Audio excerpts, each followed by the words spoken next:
Assalamualaikum, sahabat Oto. Nama Wuling, selama ini dikenal sebagai merek, dengan lini produk terjangkau, namun dengan teknologi dan fitur tak kalah lengkap dengan merek lain.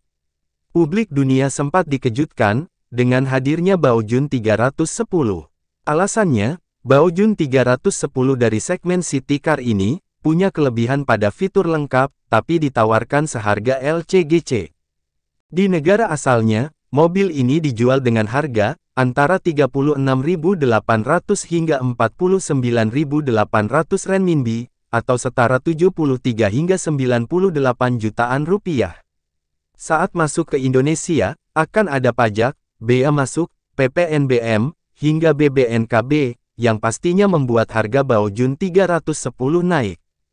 Kita jangan terlalu berharap, Wuling akan menjual Baojun 310, dengan kisaran harga tersebut di Indonesia. Kalaupun masuk ke sini, pasti ada kenaikan. Namun tetap saja, bila dijual dengan harga 150 juta rupiah, masih cukup murah jika dibanding produk sekelasnya. Baojun 310, tersedia dengan 4 tipe yaitu, Value, Comfort, Fashion, dan Luxury. Mobil berpenggerak roda depan ini, fiturnya sangat menggoda di kelas City Car. Untuk ukuran mobil antara 120 juta, sampai 150 jutaan rupiah, pada Baojun 310 tipe tertinggi, didukung layar LCD resolusi tinggi 8 inci, dengan sistem navigasi GPS, dan Bluetooth. Bahkan, beberapa fiturnya bisa setara dengan Honda CR-V, yang harganya beberapa kali lipatnya. Untuk versi wagon, bahkan tersedia jok elektrik, cruise control, dan sistem keyless, berikut start-stop engine. Dengan fitur yang begitu wow, Baojun 310, bahkan masih layak bersaing dengan City Car 150 juta sampai 200 jutaan rupiah. Lantas, seberapa ngeri, Baojun 310 ini, bila dibandingkan dengan LCGC, atau City Car yang sudah ada, seperti Honda Brio atau Toyota Agya. Baojun 310 dilengkapi oleh fitur-fitur istimewa, dibandingkan jajaran City Car yang sudah ada. Fitur keren yang ada di mobil ini misalnya, jok dengan balutan kulit, sunroof, cruise control, sistem infotainment dengan layar sentuh 8 inci, sistem navigasi, dan kamera mundur. Selain itu, mobil ini juga telah didukung beberapa fitur keselamatan modern, seperti ABS, EBD, dan 4 buah airbag.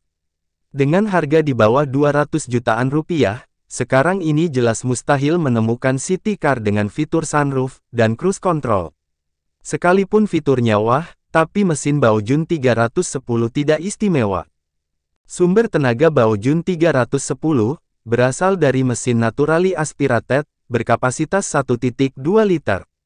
Mesin tersebut mampu menghasilkan tenaga 81 tenaga kuda dengan torsi 116 Nm pada 3.600 rpm. Dengan konsumsi bahan bakar rata-rata, 18,8 km per liter. Sayangnya Baojun 310, hanya tersedia dengan transmisi manual 5 percepatan. Dalam nomenklatur, atau klasifikasi model di grup besar General Motors, Baojun 310 ini, memakai basis yang sama seperti Chevrolet Cel.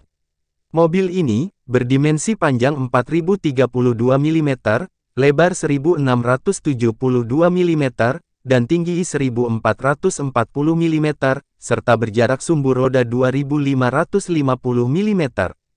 Desainnya stylish ala anak muda, dengan grill besar, dan siluet headlamp, bersudut tajam. Pada minor facelift-nya, Baojun 310, mempercantik dengan aksen biru pada bumper. Sayangnya dengan dimensi sedemikian panjang, ukuran ban yang dipakai agak kecil, sehingga perbandingan dengan bodi, agak kurang ideal. Konsep ini mirip seperti Wuling Convero, yang bodinya bongsor tapi ban dan velgnya terlihat kecil. Secara dimensi, Baojun 310, memiliki wheelbase 2550 mm.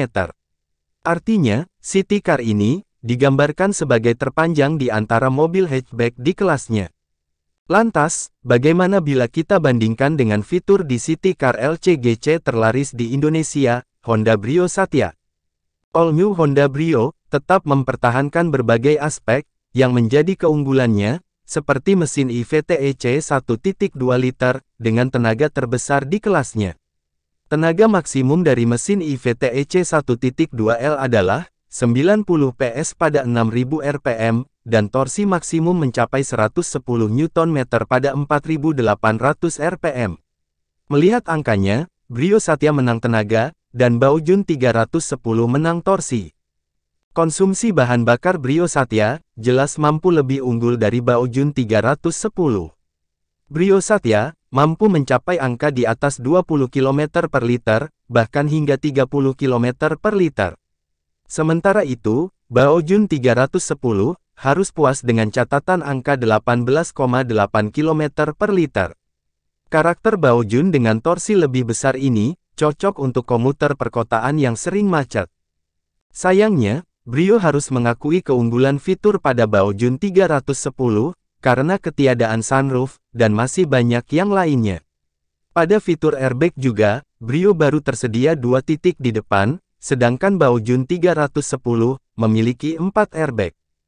Fitur hiburan Brio RS, memiliki jenis head unit layar sentuh 6,2 inci, yang mendukung USB port, AM/FM radio, CD, dan DVD player, kompatibel steering switch, dan telah mendukung fitur aux-in, Bluetooth, dan hands-free telepon.